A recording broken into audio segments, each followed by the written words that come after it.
So you've just started streaming, or you're a content creator of some sort, maybe on YouTube, or you work with audio, you've got yourself a microphone, but you need yourself a boom arm, and you're not sure which one to get. You don't know if you need any kind of converters for that boom arm, but I'll tell you now, we've got ourselves the Tonor T20 boom arm, and everything you could possibly need is in this box.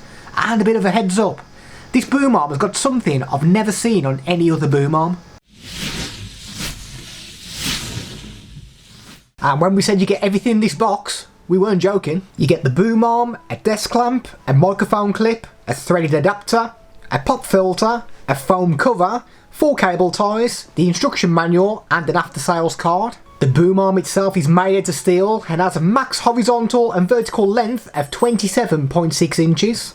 We have 2 sets of springs on the bottom of the boom arm and another 2 sets of springs on the top part of the arm. We have a much larger clamp than what we used to see on the cheaper boom arms, which allows it to take up more space, which in turn allows a much better grip to your desk. It can be expanded to 60mm, meaning it's capable of attaching to thicker desks than the previous version of the boom arm. It's just a matter of sliding the boom arm into the base and then clamping this to your desk. The Tonor T20 has a 360-degree swivel, which means it can rotate all the way around with ease and get the desired position that you want. As the boom arm doesn't screw into the base, you can just pull this out when you're not using it and slide it back in when you're ready for action. On the base, you'll find the feature that I've never seen on any other boom arm, and that is the headphone holder, which to be honest is a pretty nice addition if you ask me. The boom arm is suitable for most microphones like the Blue Yeti, the Blue Snowball, the Rode NT1, the Shure SM58, the AT2020, plus many others. The pop filter can be screwed directly onto the boom arm and put in front of your microphone,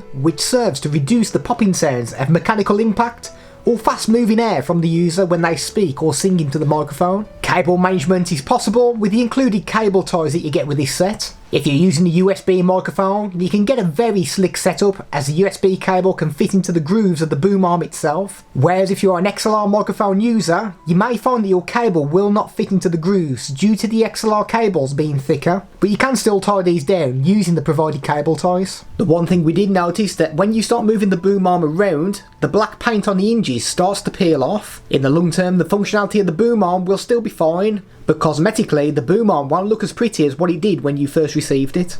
And we've got the Snowball microphone all set up now on the boom arm, we've got the pop filter on there, and we're going to start moving the boom arm around just to give you a bit of an idea of if this actually picks up any sound.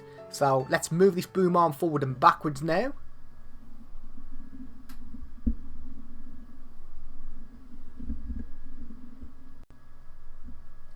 Now that feels like a very smooth movement, so how does the audio sound? Does it pick up any kind of knocks while you're moving the boom arm around? And as well as moving the boom arm, we have got these springs on there as well, which if we normally knock these springs, it sounds like a shockwave through the microphone. So let's pull on the springs and see if we get that little shockwave sound.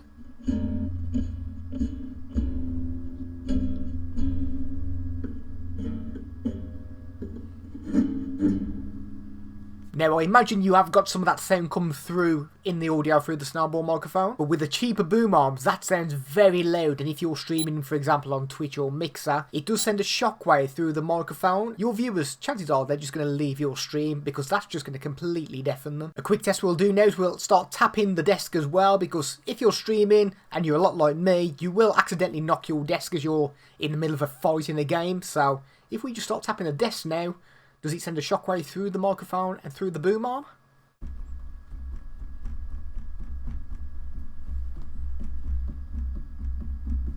And we're going to do exactly the same test now. We've gone from the Snowball microphone, which is a USB microphone, to an XLR microphone, which is the Fifine K6 microphone. And we'll do exactly the same as what we've just done. So we will move the arm forwards and backwards.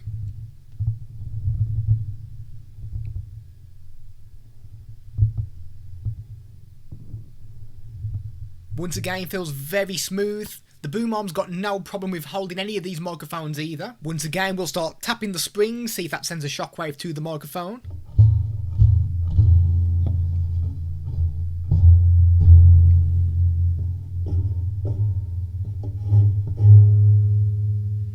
And from there, we will start tapping the desk and once again, see if it sends a shockwave to the mic.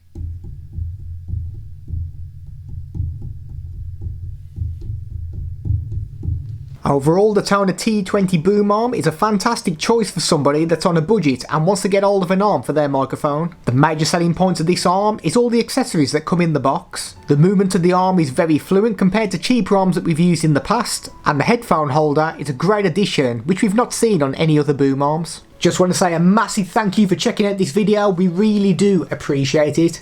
If you are a streamer and you're looking for a webcam, why not consider checking out this video right here. It's on the Jellycone webcam and we compare it with Logitech C920 and C922, so you get to see the quality of 3 webcams in one video.